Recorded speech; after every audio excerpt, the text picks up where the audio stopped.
Welcome to this channel on magnetic energy technology principles applications. This video is about magnetic energy and solid state free energy, which is a pretty hot topic in the free energy world. And so I thought I got to touch on this for a minute. The principles, the concepts that I'm presenting in this video can be used for electricity as well. But think about it for a second, and hopefully one day, if and when magnetic energy is what the world is predominantly using, people are going to look back and go, why on earth were we using electricity when we had magnetic energy, when we had ionic energy available, etheric energy available to us? So yes, it would shortchange ourselves to use this, like an example in solar panel layering, these ideas, these principles. But at the same time, maybe that's a decent transition technology, if you will. But ultimately, for magnetic purposes, and why? What is the benefit? And remember, this is from the magnetic energy model, so just keep that in mind.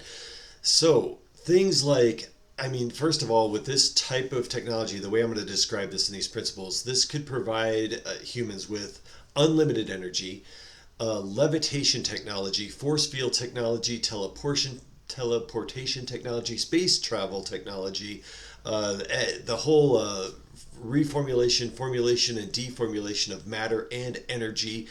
And not only that, but you can use these principles in coating other materials and building your own materials from a microscopic layer on up to very large, very thick, that could be used in space stations and everything else, and in materials. So like something that you would wear over your physical body and have those same benefits. So think about that. Think about the suit that allows you to control the level of gravity that you experience at any time, to make it stronger, weaker, to any degree that you want, all the way to zero gravity influence.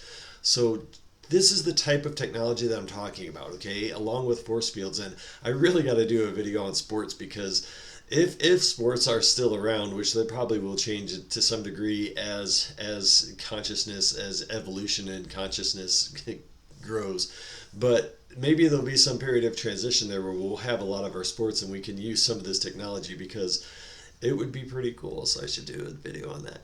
So anyway, the principles involved. So we're looking at like quasi crystalline metallic structures. The layering has to be done in a very specific environments. So you either need like an anechoic room, like a room that's free of EMFs, or a Faraday chamber is fine. Magnetic energy loves a Faraday chamber. But essentially what you want to do is have no electrical fields involved in the process at all, or very little. And that's one of the biggest mistakes that even conventional science makes right now with nanomaterials. They'll get it from the nanoscale up, which is fine, and that's still, there's a benefit to that. But the problem is they've used electrical technology, and the electrical fields have been around in the process of that formation. So everything like subatomic, which they don't really consider at this point, still hasn't naturally formed. Now let's just quick reminder: the substrate, the pixels of this game that we are in, go near infinitely deep. They are nearly infinite in their smallness, and that encoding goes down to a nearly infinite level. And so we want to allow that process to naturally take place. We want the geometric formations to form at a subatomic level and have that be unhindered by electrical fields, because electricity in all its different forms and EMFs, they really hinder the flow of etheric energy. And so we need to stop that during this process. You have to have them be free of those fields. So now when we talk about layering materials, we want to have, here's a couple important points on this. So the materials, if it's a metallic material that needs to be like in a molten state, that's fine. But what you want to do is you have to have that molten state cool, generally speaking, very slowly. And so even if it's a very thin layer, you want it to cool over hours, because what you're allowing it to do is get that crystalline formation, that geometric formation in the molecular structures. So what's happening is you have this etheric energy, okay? And it's flowing through things at all times. And when it gets to this point where it starts to solidify or come into a what we would call a solid state, and it's really not solid, nothing is solid, but you're getting the formation of energetic structures that are patternized. And if we allow it to naturally form, they will go into geometric structures. And so you'll have different elements, will have different types of geometric structures, and all those interlocking vortices will they will form. And like in sacred geometry, this is all about vortices interlocking and energy flowing in and out. And that's how this universe functions. That's how the energy moves. And so we need to allow that process to take place naturally and from a subatomic level. And so it's important. It's almost impossible to improve upon the process that the universe already has in place. And so it's foolish for us to think that we can improve on it, especially with our current technology. So what we do is we just provide the space, we provide the atmosphere, the conditions necessary for it to form naturally. And one of those, like, you could use one of our magnetic energy units and have neutrally pulsed magnetic fields, and that can enhance and speed up the process. But if you're not going to do that, then what you got to do is completely avoid all electricity, all EMFs in the process, and let it cool and form. It will naturally form into geometric structures, which is important. And even your dielectric materials need to be this way. So let's just go through an example of what layering you might do. So you might start with like a diamagnetic material, and partly you would want that layer because it helps reflect and diffract and kind of buffer and direct the magnetic field. So right above the diamagnetic layer, you could have a ferromagnetic layer, and that could even include, for example, like actual magnetite in it. And so, and in the same thing, same principle, you want that magnetite to form into natural geometric structures.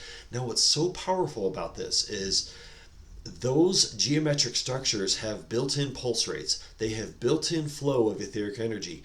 When you allow a three-dimensional structure to take place in and form naturally as it would do on its own, the flow of energy is significantly enhanced and improved in that structure, in that layer of metal or that layer of material. And so even if it's at a nano layer, it's still significantly enhanced. Now, the diamagnetic layer can touch the ferromagnetic layer or the magnetic layer. That's fine, because we're not looking for a pulse rate at this point. The diamagnetic layer, we want it to continuously buffer the magnetic field. We want it to direct it at all times. But then when you move away from your magnetic layer, then you need you typically want a dielectric in there. Now the key to this is, and if it's mica, something like mica that's naturally crystalline formed is perfect. And so you allow those three-dimensional geometric structures to form. Now here's the thing, the thickness of that insulation, that dielectric layer, the thickness will help determine the pulse rate of what's going to happen between the magnetic layer, and then the paramagnetic layer will go on top of that. The thickness is so critical. Now here's the thing, and you can have nodes in your dielectric layer that allow certain pulses to come through that to the paramagnetic layer and then beyond in a certain time sequence. So you may have, like, say for example, if you're making a fabric or a suit that someone's going to be wearing, you're going to have specific nodes throughout that because you want an even distribution. The distribution will always be random, okay? But we want it to be an even distribution throughout the material. So you'll have a spread of nodes through that, and then your paramagnetic layer comes on top of that. Now the paramagnetic layer, same exact principle. You want it formed naturally. You want three-dimensional geometric structures in that paramagnetic layer. And the beauty of this is depending on the thickness of your dielectric layer, your paramagnetic layer will be charged at a certain rate, and it will build up energy. Now, the awesome thing about the paramagnetic materials, so you can think, God, when you think about like magnesium and bismuth and all these different types of materials that you can layer to enhance the flow of etheric energy, you can make very, very powerful solid state conductors of magnetic energy. And that's really the whole point of what I'm trying to say is you can control the pulse rates, you can control the subatomic magnetic resonance signatures that are produced based on the materials that you use in this layering.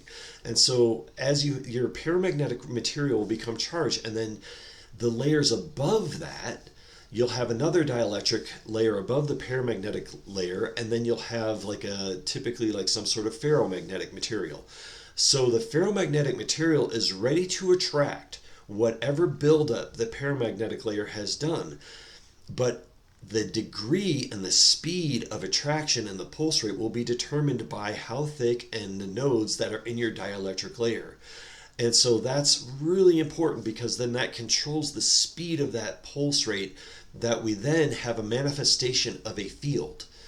And once we have the manifestation of the field and we have the different pulse rates and we can regulate those pulse rates, now we have a material that can be duplicated, and it can be duplicated more and more and more till multiple thick layers, as thick as you want. But you're building on an energetic process that can be controlled and regulated and allow you to perform all those cool things that I mentioned, like levitation and force fields and all those things, because the material is ready and it's already enhanced with an etheric flow. So yes, the cooling process is so critical in this, and you have to not be rushed in the cooling process, because you're trying to give time to the materials to grow. And then as you start to combine crystalline structures like actual crystal material with metallic materials, you get into very high level of pulse energy flowing that can take place in these materials. And this is kind of the future of the technology, going, if you will, solid state. Now, I still think there's some benefits to having moving parts. So maybe the best combination is having like actual rotating magnetic fields, but then also creating solid state materials as well, especially when you start to layer those. You can achieve magnetic batteries that will never run out, and they could literally run ships and everything else, because they are always flowing with etheric energy. Why? Why is that? Because you allowed three-dimensional geometric structures to form, and that the universe loves sacred geometry. It loves a flow of energy, and it will always, always be flowing through that process at the heightened velocity and rate according to the material that you use. And so obviously we give some pretty good details on the website about metals and alloys and stuff like that. But the point of this is to give this process a chance to get into the minds of people that are working on these types of projects and thinking about what they're doing when they're layering things, and how to enhance that process and how to really achieve a much greater flow. And of course, yes, you can also get electrons from this process, but why would you, when you can get something a million times better than an electron? So anyway, I think that's it for now on that video, and I will see you next time.